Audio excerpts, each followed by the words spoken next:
my favorite part has actually been the amount of like support I've gotten along the ways. And it really reminds me a lot of like the mentorships I've had before, where every 2 weeks I'm getting on a call with someone. And for me, that helps a ton because I have a lot of questions typically. And I need that reassurance. So not only has it been nice to know that, people are seeing us, but that help. And now I'm working with Dave. He's been great. And we have long conversations about a lot of stuff. And I just feel like between tweaking my website, tweaking a bunch of things on the Instagram, just making it a lot easier for people to go from seeing our page or seeing an ad to seeing our page and then getting right to our virtual assistant and right to me. It's just made me feel a lot more confident and just like sleeping better at night. You're an inspiration to our entire organization. Welcome to the Gym Marketing Made Simple podcast. We're going to be talking the done-for-you marketing and sales strategies proven to work with boutique fitness gyms to increase quality lead flow and grow your revenue. Don't try to be a professional marketer and waste tons of money. Let the experts at Lasso do it for you. And now, here are your hosts, Blake Ruff and Sherman Merritt. All right, guys, here we go. Another episode of Gym Marketing Made Simple with Blake and Sherman. And today we have Pat Commeret from CrossFit Loup. So first of all, Pat, thanks for hanging out with us today. Yeah, I'm really happy to be on here. Yeah, definitely, man. So let's jump right into it. Give us a little bit background on you, right? Like obviously, primarily gym owners listening to us. So, we're all from the same sort of cloth. So give us a little bit of background. How'd you get into this, this CrossFit thing and going from there? Yeah. So I started CrossFit when I was 18. I was actually in high school and I went to school originally it was more like phys ed. Did some classes kind of like in that sphere, coaching, exercise science, that kind of stuff. And then got out of college, did a couple random jobs, but I was kind of like still doing CrossFit. And it was kind of like during a time where, CrossFit gyms were starting to kind of explode. It was actually becoming like a business and basically found myself joining a CrossFit gym in Syracuse, New York. Didn't start coaching necessarily, but I did start, I kind of offered to be the cleaner because they didn't have any coaching positions to start. And I was working in the restaurants at the side. I was bartending, serving. And as I started as the cleaner, then I went into as like the foundations guy. Then I got a few classes. And basically, I feel like there was a lot of people at that time that were starting as like owners first. And I'm kind of like maybe the first generation that's like started as a coach. And then I've kind of worked my way up until about 2 years ago, we opened CrossFit Loup and I branched out and I just, it was just kind of like a golden opportunity. There wasn't a ton of CrossFit gyms on my side of town. I had kind of reached my ceiling at my last job and I kind of was like, okay, like, for about 3 years, it's like, what's next? And I took the lunge and I opened the gym. I had at least a local following come with me. I had done a lot of personal training, remote coaching, and group classes. But I started with a mentoring company, and that really helped a ton that first year. Really set my systems in place. I knew a lot about coaching, but I knew nothing about sales. I knew nothing about marketing, and just really, really almost like insecure about it. And about a year in, I kind of was at the point where I was like really dialing in my numbers and I just felt like, I was sometimes the +3, sometimes it was break even.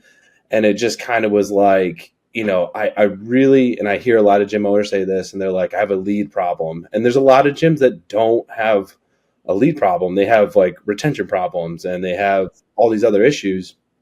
And I was like narrowing it down and I just kept sitting down. I was like, I really feel like I have a lead problem. I'm like, I have a great location. Our churn was like 3%. I mean, we were losing a couple people here and there, but it wasn't like, in groves or anything like that. And I felt like Our product was good. The facility's clean. We started hiring some great coaches. I had gotten my L3, and it was like on the backside, I'm like, I really feel like we're doing all the right things. I just don't think anyone knows where we are. Like, no one knows about us. So, and then it was kind of, I got on a call with someone that was actually in my mentorship that worked with you guys. And it was actually her first month with you guys. And she was out in California.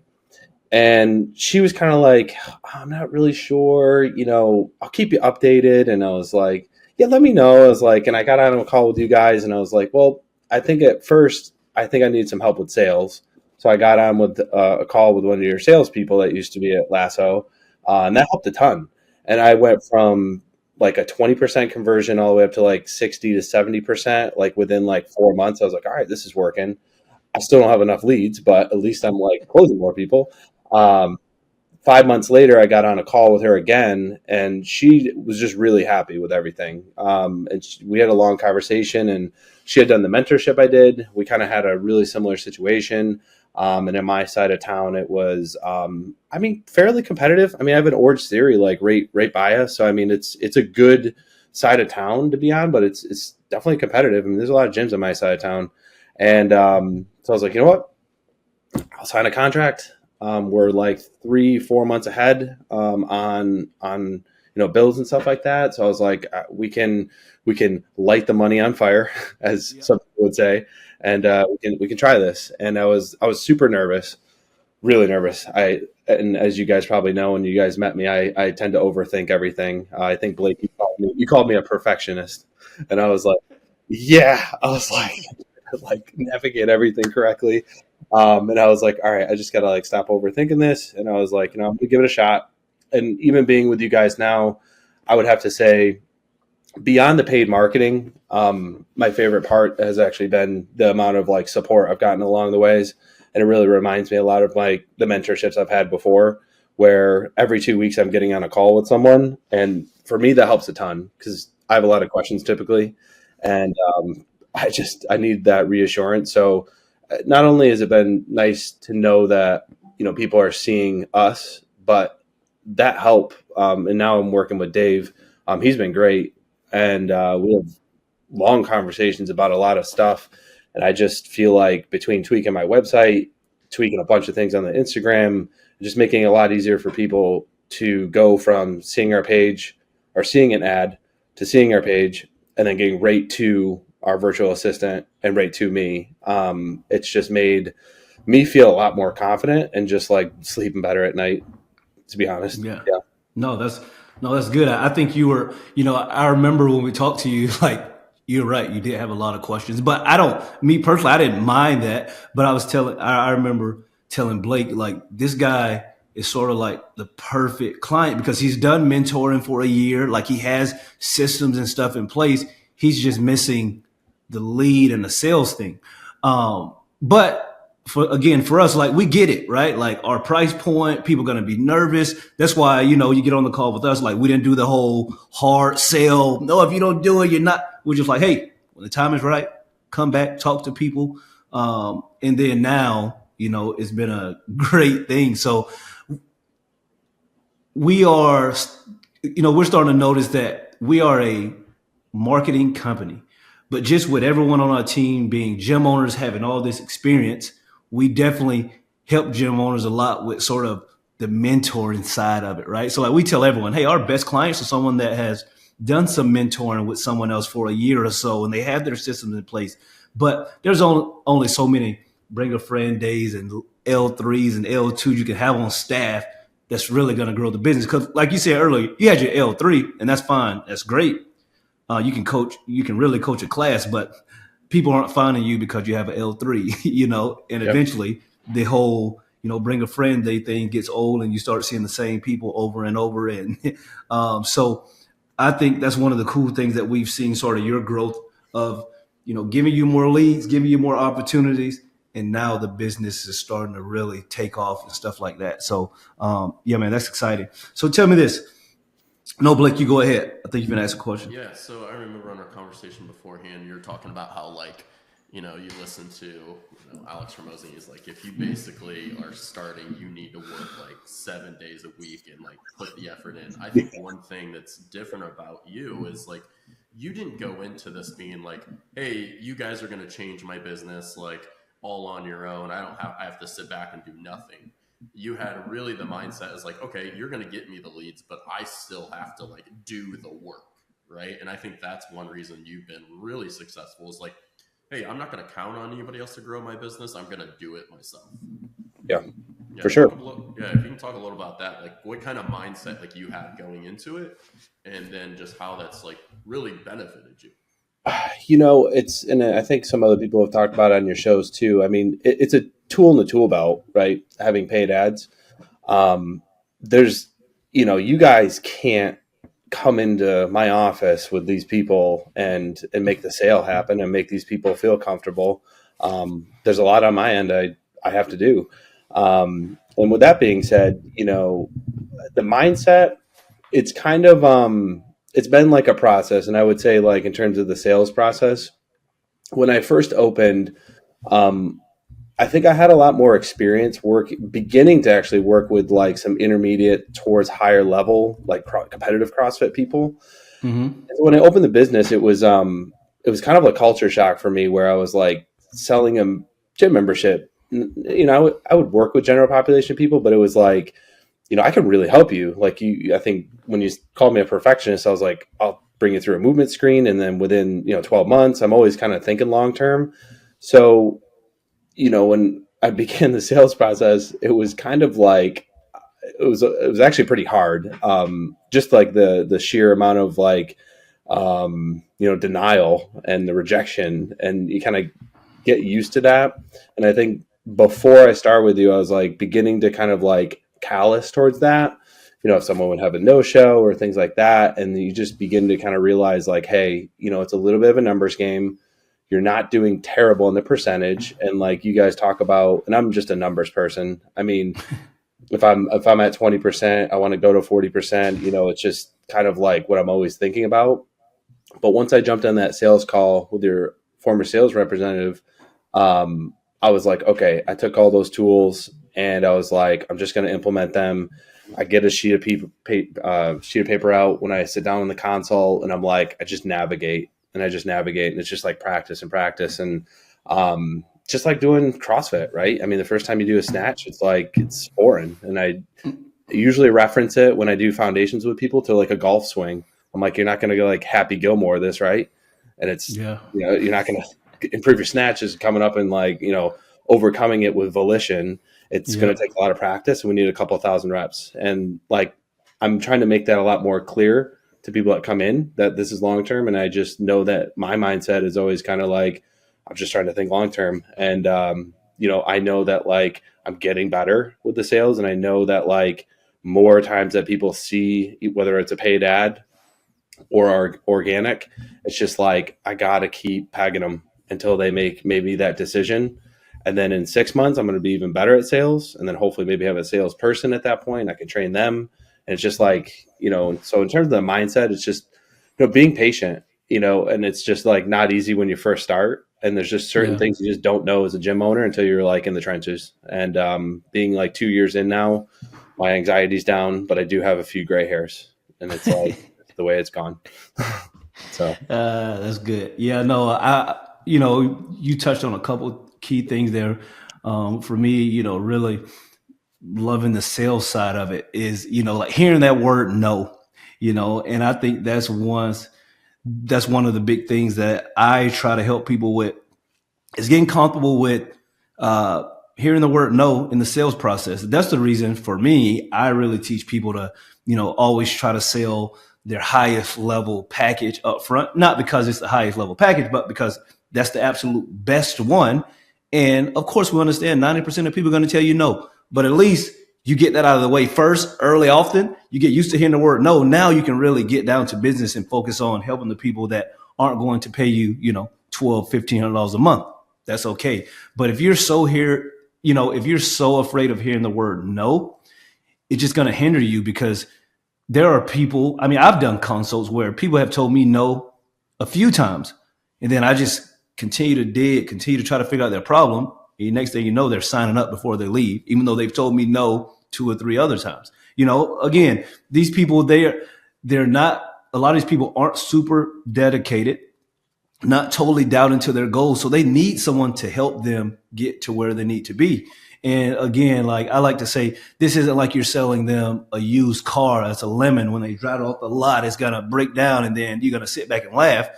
If they do what we tell them consistently, month over month, they are going to have a great product, which is going to be themselves, their health, and it's going to last long term. That's why I always tell people, hey, push a little bit more than you think, because if you get this person to sign up, it is absolutely going to change their life. Yeah, for sure. 100%. And just to kind of tail off of that, I mean, I've just changed totally how, in terms of frequency when people come in, it used to be like, if you were like 2 to 3 times a week, you could see some change. And now I'm like 5 days a week. Yeah. Why aren't you here 5 days a week? Right. Yeah. We can always dial it back, but like, let's start at 5, right? Yeah. Start at 5, because not only do I know that you're going to get better results, maybe you refer your friend, maybe, you immerse yourself into the community quicker, and then retention, like you'll be here longer. Like just be here. It should be like brushing your teeth, right? Just be here. And I start there now, and it's like definitely helping, but frequency is huge. No. Yeah, I agree with that. I agree with that. If you can get them in consistently and often, that's one of the things we talk about, when we sort of set people up. One of the things we've had success with is having sort of like a 12-week offer. And we're big on telling folks, hey, you need to make sure during that first 12 weeks, these people are attending at least 36 classes, at least. Because we know if we get them 36, 40, 45, 50 classes during that first 12 week, they are going to stick around long term. But if someone signs up for 3 months and they come 20 times, they just haven't gotten enough reps in. They haven't gotten enough results to say, like this is worth it. Because again, let's be honest, most people that come to us, they're not used to paying $200+ a month for fitness. So it has to be a awesome product, awesome experience for them to stick around long term. Because if not, it's going to be like, oh, it was good, but I don't know if it's worth $250 per month. Well, yes, because you only came 20 times. You only came, 7 times a month. Of course, it's not worth it. But like you're saying, if you push them and get them in there, 20, 25 times a month over 3 months, now they've come 50 to 75 times. They're going to be like, this is a no brainer, right? Like, how can I stop doing this? So yeah, I like that you said, that repetition, that consistency of getting them in the gym is a total game changer. And I think that's one of the things when, because long gone are the days of, like you were saying, you got started when it was, when it was good and CrossFit gyms popping up and the people were just flocking in our gyms in droves. Like those days are gone now for various reasons. But I remember when I first started my gym, like it was a sort of a novelty thing and people were like, oh, this CrossFit, let me just go check it out. I don't know what it is. Now everyone pretty much knows or has an idea of what it is. Now we're competing with, like you said, you have Orange Theory right down the road, right?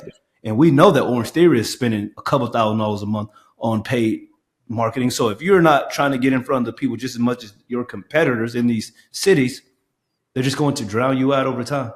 And that's that's really that's the reality of it as gym owners for us now, for sure. So yeah, you're totally right though. With it almost seemed like post-COVID, it was just like almost like a level playing field. Because like if you didn't have a sales process, like you didn't need a sales process. You didn't really need a marketing strategy prior to that. Like I didn't even think those things. I didn't even know those things existed. I mean, I was coaching at my former gym for 9 years, and when I opened my gym, I was like, "Holy cow! Like this is like."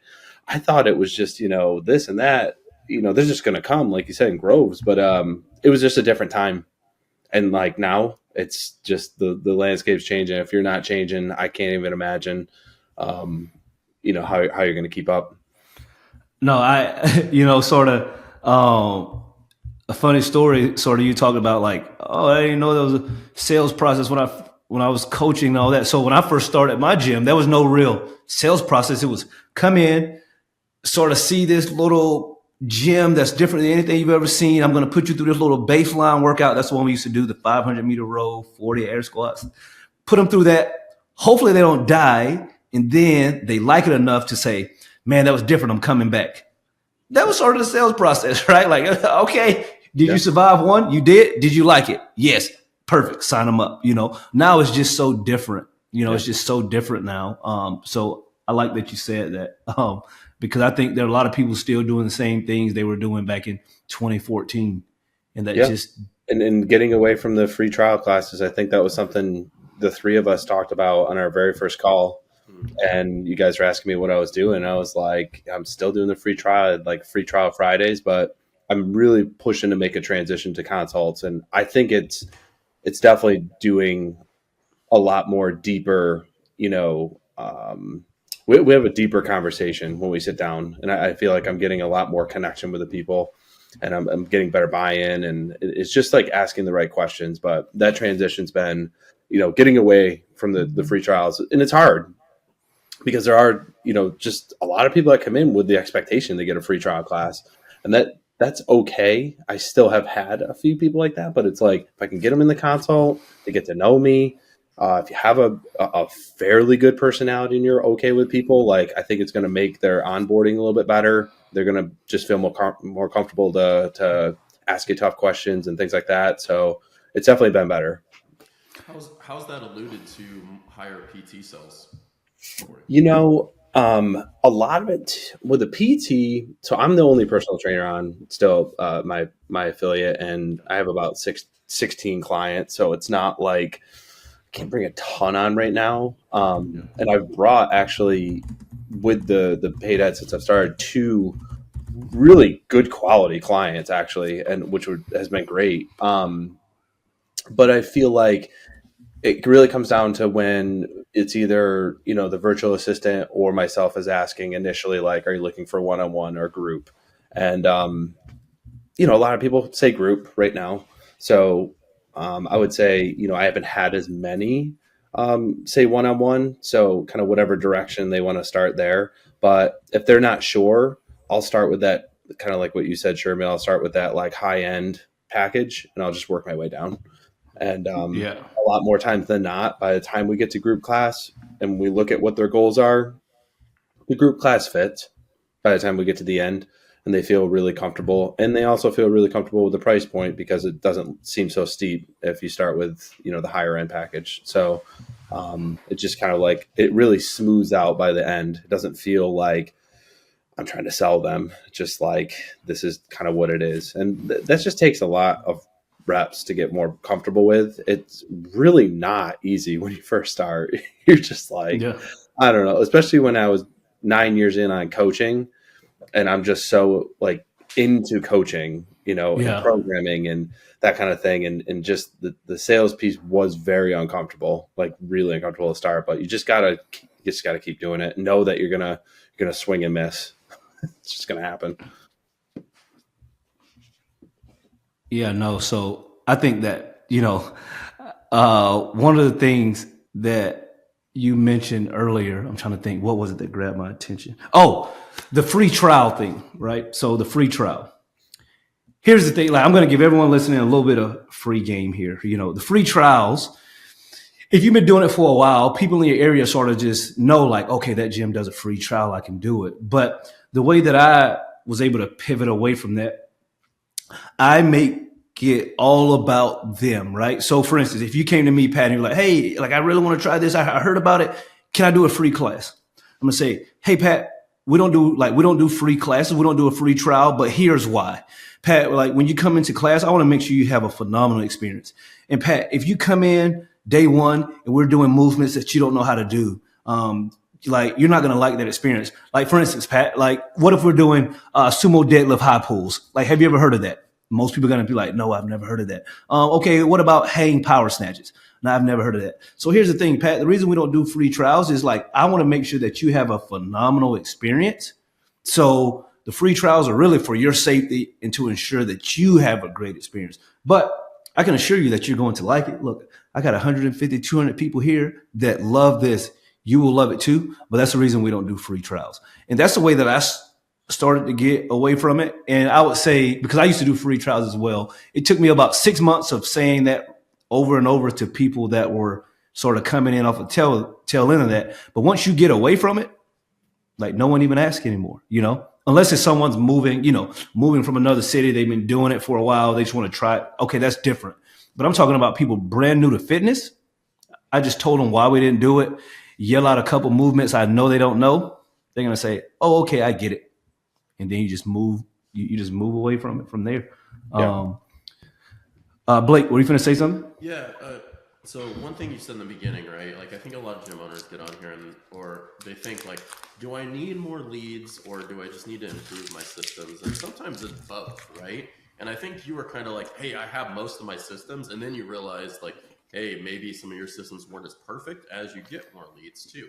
So, but my question being, what made you like look at what numbers did you look at and you're like, okay, I've kind of got to the point where I can on my own. Now I definitely need something to increase the funnel. Just a lot of months of like +1. It just wasn't like, it would be like 2 people moved, like nothing you can do. Right. And if I only have 5 leads and I closed 4, I'm doing all right in the sales. And it's just like, I'm following back up with these 5 and I, do what I need to do. And they had done a free trial or whatever and a consult and this and that. And you're like doing all the pieces. You're recording it. You're like every, this day, that day, I'm following up with them. And then they respond back and they're like, man, I reached out to 5 gyms and you were lightning fast. And I'm like, great. Like, so you're like, okay, like, I'm just like, where's everyone? Right. And that's kind of what it was. It was like enough Monday mornings where I woke up and I was like, what am I going to do? Yeah, like, am I going to have flyers? Am I going to like if you're getting responses from people that aren't a member yet that are literally like, hey, like I reached out to 5 places. I mean, this was like lightning. And I'm sitting here like they got a hold of me at 11 o'clock last night. And unfortunately I was sleeping. But as soon as I got on my computer, right when I woke up, I got right back to you. Right. And it's just like, you're just trying. And now what's cool is, I have the virtual assistant that you guys have helped me with. And I feel even more confident with that now. And I just feel like I'm at least like, getting them a response within 5 minutes at any point, and it's like really nice to have that. And I'm like, it's just a little easier for me to check in on that. And then just like and that was like a little bit of a learning curve too when I first started with that. But now it's like definitely getting into a flow. And I'm like, okay, at least I know like they gave them a response. If I need 10 minutes before I get back to my phone, I got that time. So yeah, so in terms of when I figured out when I needed that, it was just a lot of like +1 months, net 1, right? Lose 3, gain 4. And it was like the 3 that left, they moved. Like there's literally nothing I could do, right? It's like, please don't move. But I have to go across the country. It's like, hey, what are you going to do? You know what I mean? So, yeah. And I think that's a misconception, right? Like it's like your case, right? Like sometimes you just can't beat your churn. Like and your churn's good, right? Like you're just like, I have good systems. I know. And I remember you saying like, I know I have a great class. Like I just need more people. And now if you're losing like 10 people, that's a different story, right? But like I always say like our best clients are ones that are like, hey, I'm doing well, but I'm like break even every single month. And so it's going crazy. But you're breaking even every single month. And then it's like, I just need more gas to put on the fire. And I think that was like the case for you. Cause like you said that like, hey, I think I remember you saying like, yeah, we had like December and January, like harder months, but we still outbeat our churn. Whereas like, if you look back before you started, it's like, if you would have stayed consistent with your lead flow, the opportunity cost is massive that you would have lost a lot more. And you're like, man, now I have these leads. I at least can, and then you can track those and be like, okay, we always know December is a hard month, right? And maybe whatever, if there's a lot of transient people moving in a certain month, if you're in a military town or something like that. But if you know that, then you're like, okay, I can pour a little more gas on the fire this month, or just the safety of like, I'm going to wake up and know that there's people I can talk to. Yeah. 100%. Yeah. And like I said, I mean, on my side of town, it does feel kind of competitive. And I don't know that for a fact because, I would kind of be curious. But just the fact that we have something like an Orange Theory bias, like makes me believe that, between the median income and everything else, like just competitive. We're off a highway. It's a good spot. Like, and I look at that, I'm like, got great parking.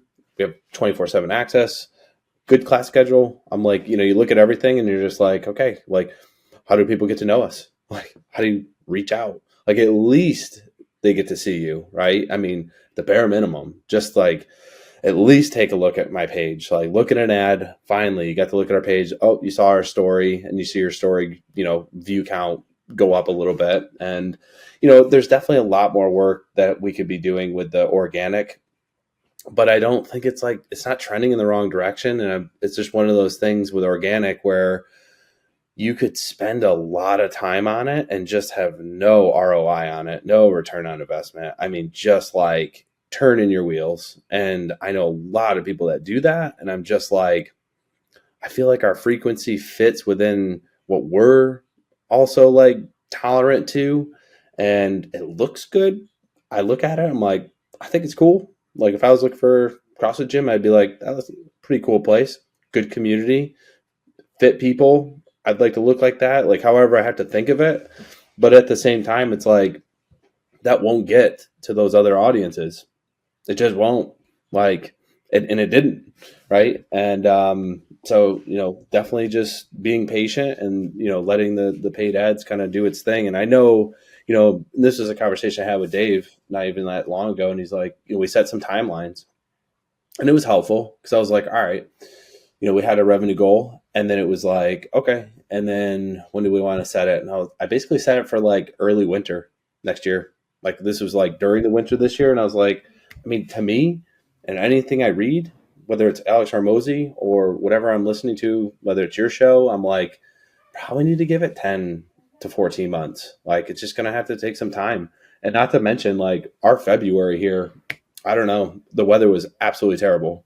Absolutely terrible. Like, it sucked. Like, we got crushed with snow this year. So that's not going to help. So stuff you can't control.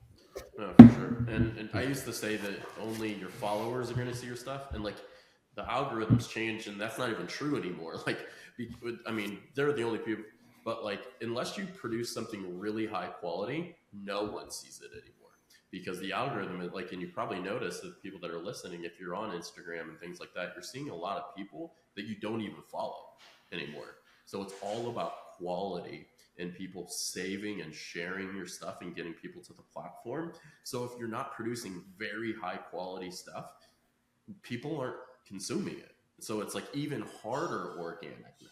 So I think that's one thing that, like you said, like, man, if I saw this, it'd be great, right? Like, I would click here, but unless it's like super that like people are like, wow, this was so amazing, like it was informative, like all that stuff, like even long form videos, like it used to be 10 to 30 seconds, like Instagram. Now it's like minute clips are doing better. So just knowing that, like, you have to, it's so much noise on social media that you have to be so good at it to really make a difference. Yeah. And I have, some experience. My last job I worked at, we did like a really big, like, educational series, and we call it Pat's Power Tips. They're really actually pretty funny, but it was like every week we would, do some sort of like efficiency tip on the snatch or efficiency tip on the row or whatever. And we had stayed consistent with that, I would say, for at least like 6 months. It just wasn't getting like what we wanted. Like, it was good information and whatnot, but you're right. Like, it's just like kind of feels like a moving target. And you're just like I said, you could just turn your wheels forever trying to figure that out. And I at least know with our paid ads, it's like people are seeing it, like, I mean, they see it, right? So at the bare minimum, there's that. And then, obviously just continuing to, on the inside, continuing to make the staff better, running our evaluations, trying to level people's, credentials up and things like that. Like, those are just the normal things you got to do.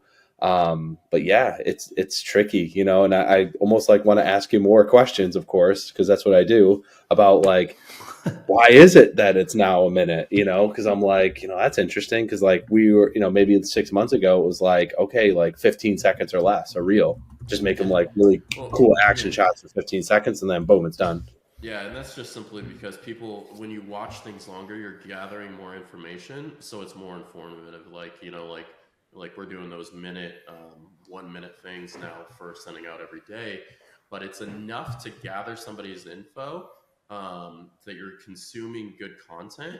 But even if you produced a 5-minute Instagram clip that was just totally worth it, like that would do really well. But it has to, 15 seconds is just so fast that it's not enough for somebody to be like, oh my gosh, like I gathered, imagine demonstrating a snatch, for example, and you're like, all right, push through the floor, keep your chest upright. Okay, those are 2 good cues. That took 15 seconds, right? But if you went through and diagnosed the whole thing, and somebody was like, wow, I really watched that at Consume, and I'm going to save it, then Instagram sends or share it to a friend that they can go watch that. Then Instagram saying you're bringing people to the platform. You really enjoyed this. Now we're going to share it with people outside your followers. Whereas before it was 15 seconds is just not enough. And like you said, it was just so quick moving. But, we know that people have the attention span less than a goldfish. So if you're able to can go past that 6-9 seconds and go to a minute, the algorithm saying, wow, this is really important to somebody. This is informative. People like this. And I'm seeing all the time on Instagram, we're getting so many people, you're seeing so many people that you don't even follow just because if for example, you're looking at all the marketing stuff, you're just going to see a ton of marketing stuff. The people you don't follow, you're going to see Grant Cardone, all those people, right? Come up into your feed just simply because the algorithm is understanding you like this. So you must like X, Y, Z. Yeah. Now, what is your take on a YouTube long-term format? YouTube is just very educational. So you wanted to make sure it has to be for the right market, right? So say you were doing marketing, right? And really teaching somebody long-term. I think YouTube might be for, if you're really into programming, and we know people that do their own programming, doing long-form YouTube. It's really, I think, educational purposes more than anything else. But yeah, I think but Instagram is getting to the point where I actually get a ton of education off there too. So. Got it. Gotcha. Yeah, no, I think it's been a great episode. I think we're gonna get ready to wrap it up. Pat, tell if someone wants to get in contact with you, talk with you. You have some great experience now. If someone wants to get in contact with you, how do they do that? You're definitely gonna hold me on my Instagram. My Instagram's Pat Commeret. We also have our Instagram for our gym, CrossFit Loup. Easily send us a DM if anyone has any questions about whether it's the paid ads or they need to jump on a call. And I'm grateful for people that have done that for me. So if anyone needed help and they're just kind of have some questions about this or that or some struggles they've had, I definitely have a little bit of experience now. Definitely don't know it all, but yeah. Perfect. Well, guys, as always, tell a friend to tune in, and we will chat with you guys next week. All right.